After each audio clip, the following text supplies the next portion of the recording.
Hi అండి. Welcome back to another video. ఈరోజు వచ్చేసి ఈ వీడియోలో మనం మామూలుగా బ్లౌజ్‌కి సైడ్ జాయింట్ అనేది చేసుకుంటాం కదా! అలాగే నార్మల్‌గా అయితే ఇలా చేసుకుంటాము. సైడ్ జాయింట్ అనేది ఇలా చేసుకోవడం వల్ల ఏమవుతుంది అంటే కొన్ని క్లాత్స్ అనేది ఇలాగ పూసలనేది వచ్చేస్తూ ఉంటుంది. ఇలాగ థ్రెడ్స్ అనేది వచ్చేస్తూ ఉంటే గలీజ్‌గా అనేది ఉంటుంది గదా! ప్లస్ ఇంకొకటి గుచ్చుకుంటూ ఉంటుందన్నమాట బాడీకి. అలా కాకుండా నీట్‌గా ఇన్విజిబుల్ స్టిచ్ అనేది ఎలా వేసుకోవాలి అనేది ఈ వీడియోలో మనం చూద్దాము. చూడండి థ్రెడ్స్ అనేది ఎలా వచ్చేస్తున్నాయో. అలా రాకుండా నీట్‌గా ఎలా ఇన్విజిబుల్ స్టిచ్ చేసుకోవాలో చూద్దాము. ఈ వీడియోలో మీకు నేను అర్థమయ్యే విధంగా అనేది చెప్తాను. ఫస్ట్ వచ్చేసరికి ఇది రైట్ సైడ్‌కి అనేది పెట్టుకోవాలనమాట. ఈ విధంగా రైట్ సైడ్‌కి అనేది పెట్టుకోవాలి. రైట్ సైడ్‌కి అనేది పెట్టేసుకున్న తర్వాత ఈ రెండిటిని గాని ఈక్వల్‌గా పట్టేసుకోవాలి. ఈక్వల్‌గా పెట్టేసుకొని కింద వరకు కరెక్ట్‌గా ఉందా లేదా అని చెప్పేసి లెంత్ అనేది చూసుకోవాలనమాట. కరెక్ట్‌గా ఉంది కదా! చూసుకున్న తర్వాత ఇప్పుడొచ్చేసి దీన్ని ఒక పావించి గాపుతో ఒక కుట్టు అనేది వేసుకోవాలి. చూడండి అర్థమవుతుంది కదా! ఈ విధంగా ఇక్కడ ఉండాది కదా! ఈ క్లాత్ అనేది మనం స్టిచ్ చేసాం కదా! హ్యాండ్‌ని, షోల్డర్‌ని దాన్ని 2 ఖర్చుగా పైకనేది పెట్టేసుకోవాలి. ఆ ఖర్చులు 2 పైకి పెట్టేసుకొని, ఈ విధంగా ఒక పావించి గాపుతో కుట్టుకోవాలనమాట. ఈ విధంగా కుట్టుకునేసేయాలి. రైట్ సైడ్ ఈ విధంగా స్టిచ్చింగ్ అనేది చేసుకోవాలి. ఈ విధంగా రైట్ సైడ్ అనేది స్టిచ్చింగ్ చేసేసుకున్న తర్వాత ఇప్పుడొచ్చేసి ఆపోజిట్ చేసేయాలి. ఈ క్లాత్‌ని రాంగ్ సైడ్‌కి అనేది ఆపోజిట్ అనేది చేసేయాలనమాట.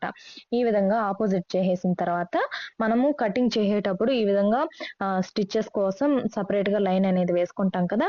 ఆ లైన్ పైన అనేది ఇప్పుడు స్టిచ్చింగ్ అనేది పడాలనమాట. ఈ లైన్ వచ్చేసి మనకు ఇంతవరకు ఎక్స్‌ట్రా స్టిచ్ పెట్టుకున్నాము అన్నట్టు గుర్తుంటుంది కదా! మనకు ఆ విధంగా. స్టార్టింగ్‌లో వచ్చేసి రఫ్ అనేది ఇచ్చేసేయాలి. రఫ్ ఇవ్వడం వల్ల ఏమవుతుంది అంటే థ్రెడ్ అనేది ఊడిపోకుండా, కుట్టులో పోకుండా నీట్‌గా, టైట్‌గా అనేది ఉంటుందనమాట. ఈ విధంగా లాస్ట్ వరకు అనేది వేసుకునేసేయాలి కుట్టనేది. ఈ విధంగా వేసేసుకోవాలి. ఇక్కడ ఖర్చనేది ఉంది గదా! పైకి పెట్టేసుకొని ఈ విధంగా కుట్టుకోవాలనమాట. ఇప్పుడు ఇక్కడ గాని వచ్చేసి రఫ్ అనేది చేసేసుకోవాలి.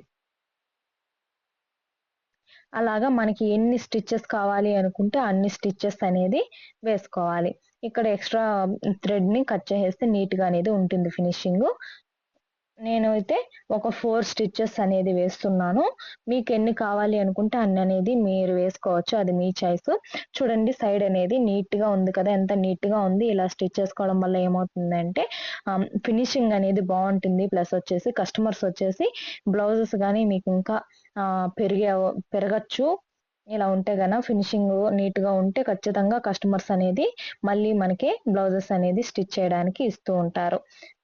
దీనికి మీ విలేజెస్‌లో అయితే మాత్రం ఇన్విజిబుల్ స్టిచ్చింగ్ కుడితే అమౌంట్ అనేది ఎక్స్‌ట్రా‌గా చార్జ్ చేస్తారా అనేసి కామెంట్ బాక్స్‌లో కామెంట్ చేయండి. ఈ విధంగా స్టిచ్ చేసుకున్న తర్వాత ఇంకో పక్క గాని ఇదే విధంగా చేసేసుకోవాలనమాట. చూసారు గదా! ఎంత నీట్‌గా ఉందో. Thank you for watching.